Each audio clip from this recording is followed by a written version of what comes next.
नमस्कार, welcome to study आई की। मैं हूं प्रशांत धवन और इस वीडियो में हम डिस्कस करेंगे कि साउथ कोरिया की इमरजेंसी का क्या हुआ, यहां पर इमरजेंसी अचानक से खत्म क्यों हो गई और इस सब का इम्पैक्ट भारत पे क्या होने वाला है।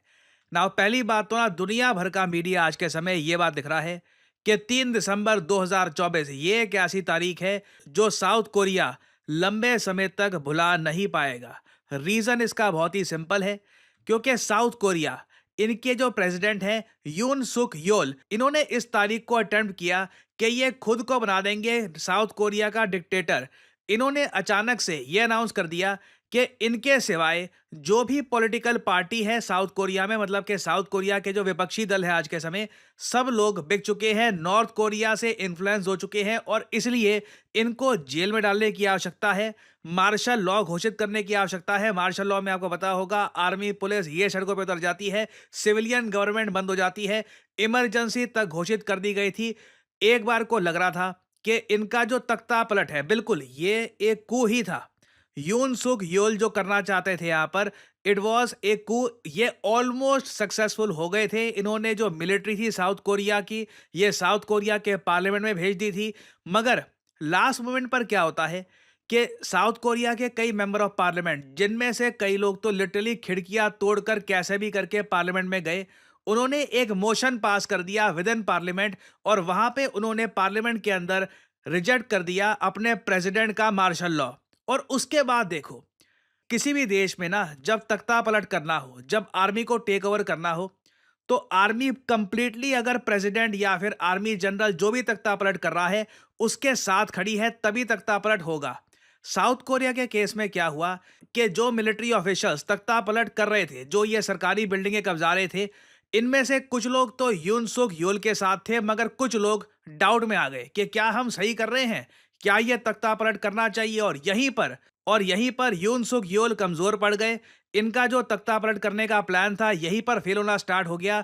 फिर कई जो साउथ कोरिया के जो सिविल एक्टिविस्ट हैं, जो यहाँ पे आबादी है, जो यहाँ पर सिटीजन्स हैं, ये सड़कों पे आगे प्रोटेस्ट करना शुरू कर दिया। और अचानक से मिराकुलसली मैं कहूँगा, साउथ कोरिया एक मिलिट्री टेक ओवर से अभी के लिए, फॉर द टाइम बीइंग बोलना पड़ेगा, अभी के लिए बच गया। अभी भी वैसे मैं आपको बता दूं, हालांकि साउथ कोरिया में मार्शल लॉ खत्म हो चुका है, पॉलिटिकल टेंशन यहां पर बनी हुई है, क्योंकि अब साउथ कोरिया में एक ऐसे प्रेसिडेंट राज कर रहे हैं जिसने लिटरली अपने देश में डेमोक्रेसी खत्म करने की पूरी कोशिश करी है। मगर ये प्रेसिडेंट अभी तक हटाया नहीं गया। इनको इम्पीच करने की बात चल रही है। जो इनका कैबिनेट है सारा, सब लोग कह रहे हैं हम रिजाइन करने को तैयार है, हमें माफ कर दो, गलती हो गई। अब फेल हो गया तख्ता पलट।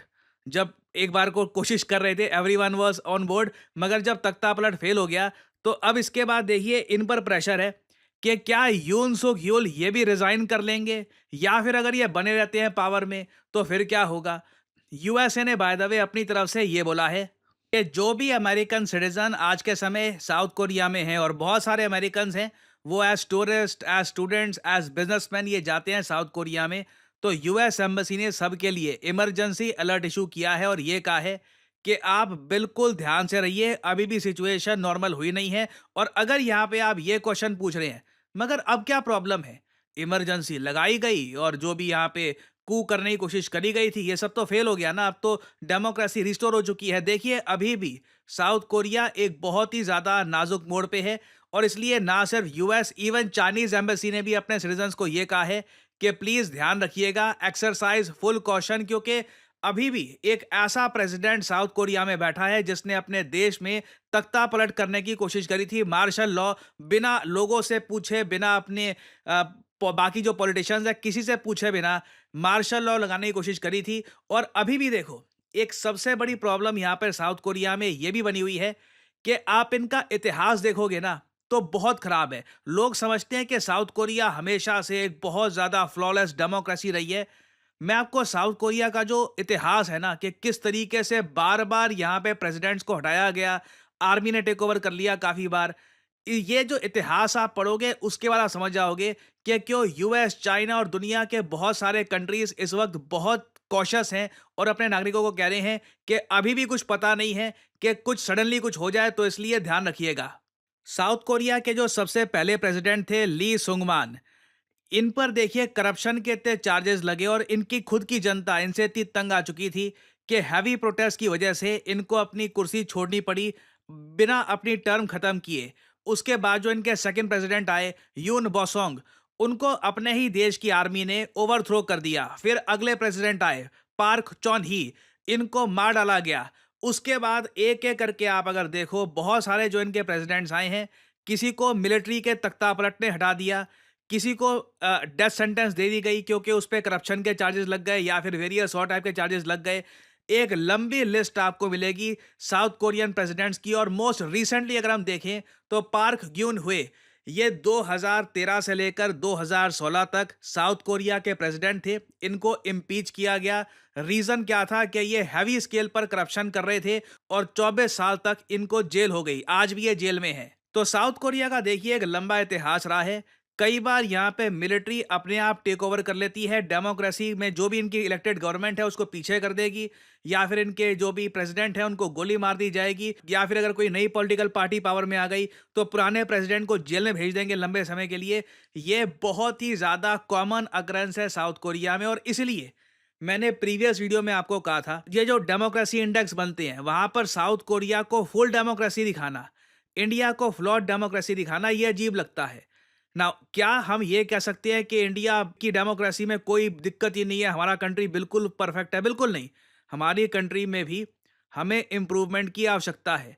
मगर जब इंडेक्स अजीब से बनेंगे, अब कई इंडेक्स है आपने देखे होंगे और चीज़ों को लेकर जो इंडेक्स बने हैं, वहाँ पर कई जगह अफगानिस्तान को इंडिया से ऊपर रखा होगा, सीरिया को इंडिया से ऊपर रखा होगा कि सीरिया में लोग ज़रा सुरक्षित है कंपेयर टू इंडिया।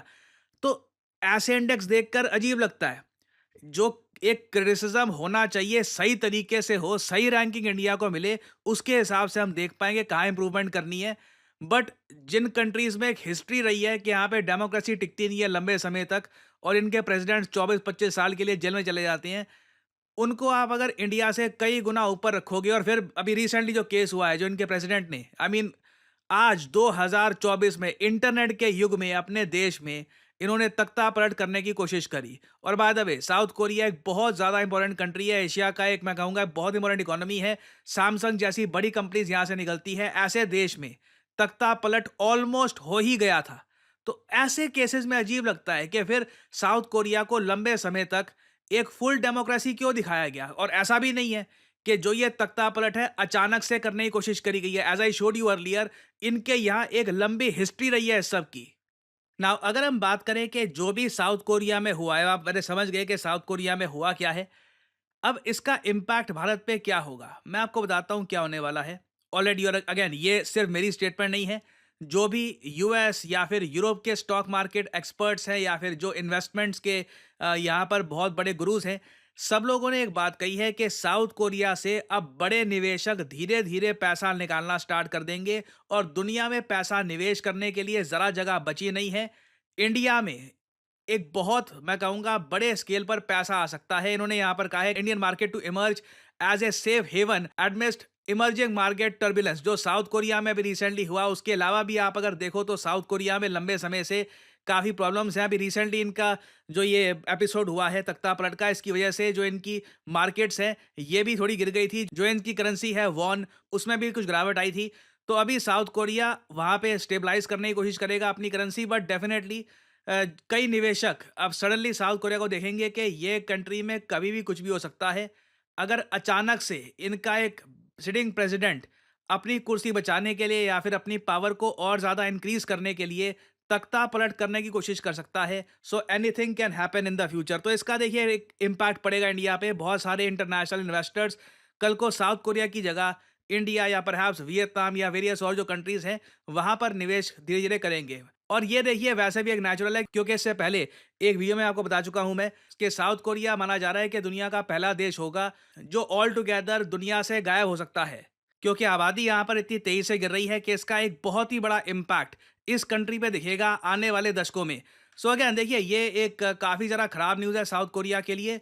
आबादी वैसे ही गिर रही थी, अब पॉलिटिकल सिस्टम पे भी एक बहुत ही बड़ा प्रश्न चिन्ह लग गया है। और इस सब के बीच में अगर मान लीजिए नॉर्थ कोरिया के साथ इनकी टेंशन्स बढ़ जाती है तो that will be a huge blow to this country. अभी के लिए मैं वैसे आपको बता दूं, स्टिल मैं फिर से रिपीट करूंगा, साउथ कोरिया में जो भी अभी ये प्रॉब्लम्स हैं ये टली नहीं है। जब तक इनके प्रेसिडेंट रिजाइन करके हटते नहीं है ना, तब तक आप ये नहीं कह सकते कि अभी के लिए जो प्रॉब्लम है ये रिजॉल्व हो चुकी है, क्योंकि जो यहाँ पे हुआ है साउथ कोरिया में बहुत चिंताजनक है। यूएस ने भी कहा है कि we are deeply concerned. Obviously US अभी मैनेज करने की कोशिश करेगा कि ये क्या कर सकते हैं, जो ये प्रेसिडेंट है इनको कितनी सजा मिलेगी, क्या होगा इनके साथ। It will be very interesting to see. और कुछ अपडेट्स आती हैं तो मैं आपके लिए बाद में अपडेटेड वीडियो ले आऊँगा।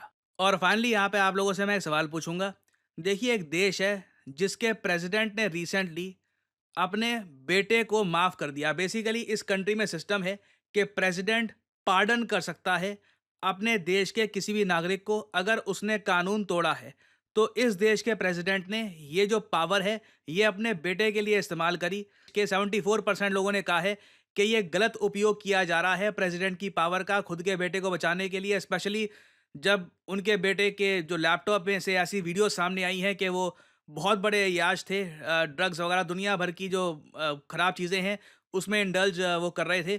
उसके अलावा करप्शन में भी उनका काफ़ी जगह हाथ था, मगर फिर भी इस कंट्री के प्रेसिडेंट ने अपने बेटे को बचा लिया। तो बताइए किस कंट्री की आप यहाँ पे बात कर रहे हैं। ये हैं यहाँ पे आपकी ऑप्शंस: चाइना, यूएसए, इंडिया या फिर रशिया। कमेंट सेक्शन में करिए उत्तर। जो लोग देंगे सही आंसर उनकी कमेंट को मैं दे दूंगा हार्ट, ताकि बाकी लोग समझ पाएं कि सही उत्तर क्या है। और फाइनली आप लोगों के लिए बहुत ही इंपॉर्टेंट सूचना: अगर आप आने वाले प्रीलिम्स एग्जाम की तैयारी कर रहे हैं, आपको एक क्रैश कोर्स चाहिए उसका, तो स्टडी IQ आपके लेके आया है SIP क्रैश कोर्स। सिंपली जाइए कमेंट सेक्शन में, ये लिंक यहाँ पे आपको मिल जाएगा, इस पे करिए क्लिक और यहाँ पे आप परचेज कर पाएंगे स्टडी IQ का प्रीलिम्स क्रैश कोर्स। बहुत ज़्यादा अफोर्डेबल प्राइस पे ये अवेलेबल है, 7,500 रुपये। बट ये भी पे मत करो, ये पे करने की क्या आवश्यकता है। यहाँ पे लिखा है ना 3 ऑफर्स अवेलेबल, इधर क्लिक करिए और यहाँ पे आपसे कोड मांगेंगे। कोड यहाँ पे डालिए PD10 और प्राइसेस और गिर जाएंगे सिर्फ 6,000 रुपये में। 9 महीने की वैलिडिटी के साथ आप ये कोर्स कर सकते हैं परचेज। एक बहुत इंपॉर्टेंट क्रैश कोर्स है जिसमें जल्दी से आपकी यूपीएससी की प्रिपरेशन कराई जाएगी, ताकि आप आने वाले एग्जामिनेशन के लिए खुद को प्रिपेयर कर पाएं। यहाँ पे आपको पीपीटी नोट्स, CSAT वर्कशॉप, बहुत कुछ मिलता है। डिसिप्लिन एक कोर्स है प्रॉपर। सो एनरोल करिए इसमें to properly prepare for your UPSC examination. So इसी नोट के साथ ये है वीडियो कांत। Thank you for listening and as I always say, may the gods watch over you.